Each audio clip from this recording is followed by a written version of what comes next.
All right, welcome back. So last time we dug into the state's duty to protect human rights. Today, we're shifting gears and jumping right into the second pillar of the UN Guiding Principles, which puts the spotlight squarely on the world of business. And to kick things off, I want to ask you a question. What do you think is the single most important rule for any company today? I mean, is it about making a profit, driving innovation, keeping customers happy? And look, all of those things are obviously important, but the real answer, the one at the very heart of the guiding principles, goes so much deeper than the traditional bottom line. This is it. The fundamental expectation is a universal responsibility to respect human rights. And let's be super clear, this isn't some feel-good CSR initiative or an optional extra. The guiding principles frame this as the global standard of conduct for every single business, no matter how big or small. Okay. This slide right here is absolutely critical. While governments have a duty to protect, businesses have their own separate responsibility to respect. And here's the kicker. A government's failure to do its job does not give a business a free pass. One does not depend on the other. So what does respect actually mean in a business context? Well, the easiest way to wrap your head around it is with a concept that's been around forever, the idea of do no harm. It is literally the Hippocratic Oath, but for the corporate world. The idea is that before you do anything else, before you chase profits, before you launch a new product, your very first job is to make sure you're not harming people. Now, Guiding Principle 11 gives us the official language, and it's basically a two-part deal. Part 1 is about being proactive. You have to actively avoid stepping on people's rights.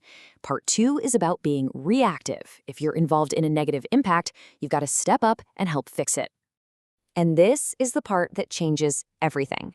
A company can't just throw up its hands and say, well, the local laws are weak, or the government doesn't care. This responsibility is non-negotiable. It applies everywhere, all the time, no matter what the local government is or isn't doing. So let's break that down. First, you can't cause harm through your own actions, like, say, polluting a community's water. Simple enough. Second, you can't contribute to harm. But it's this third one that's a real game changer. You have to prevent or mitigate harm that you're linked to through a business relationship. So even if you didn't cause it, if a supplier way down your chain is using forced labor, you have a responsibility to act. You can't just look the other way. Okay, so that probably raises a pretty big question for you. Which rights are we talking about? Is there like a specific rule book the businesses are supposed to follow? And that's a great question, because human rights can sound like this massive, abstract idea. The good news is the guiding principles are actually very specific about where to start. This right here is the baseline, the absolute floor. At a minimum, every company is expected to respect the rights laid out in the International Bill of Human Rights and the core principles of the International Labor Organization. We're talking about things like the right to be free from forced labor, child labor, discrimination, and the right to organize. And the scope is truly universal. It doesn't matter if you're working in a field, a factory, or a high-rise office building. These fundamental rights apply to every single person touched by a company's operations anywhere in the world. Okay, so we've got the principle down. Now let's get practical. Knowing you have this responsibility is one thing, but how does a company actually start to put it into practice? The very first step on the ground is to make a formal policy commitment. And critically, this can't just be a memo from the PR department. It has to come from the absolute highest level of the company. We're talking the board of directors, the C-suite. That's how you signal that this is a core value, not just a side project. And we're not just talking about a quick press release. A real meaningful policy commitment has to be done right. First, it's got to be approved at the top, like we said. Second, it needs to be informed by actual expertise, so you know what you're talking about. Third, it has to be crystal clear about what's expected of everybody. Employees, contractors, suppliers, everyone. And finally, you have to make it public and then embed it into the company's DNA, so it actually guides decisions day in and day out. So, we've laid out the what, this core responsibility to respect human rights, and the very first step of the how, which is that high-level policy commitment.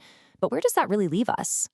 And if you take away one thing, let it be this. A policy is absolutely essential, but it is the foundation, not the finish line. It's the starting block. Without it, you're going nowhere. But on its own, a policy is really just words on paper. Which brings us to the big, lingering question, doesn't it? If the policy is just the foundation, how do you actually build the rest of the house? How does a company turn those words into action and really start identifying, preventing, and addressing human rights risks? Well, that whole process has a name. It's called human rights due diligence. And that is exactly what we are going to break down in our next explainer.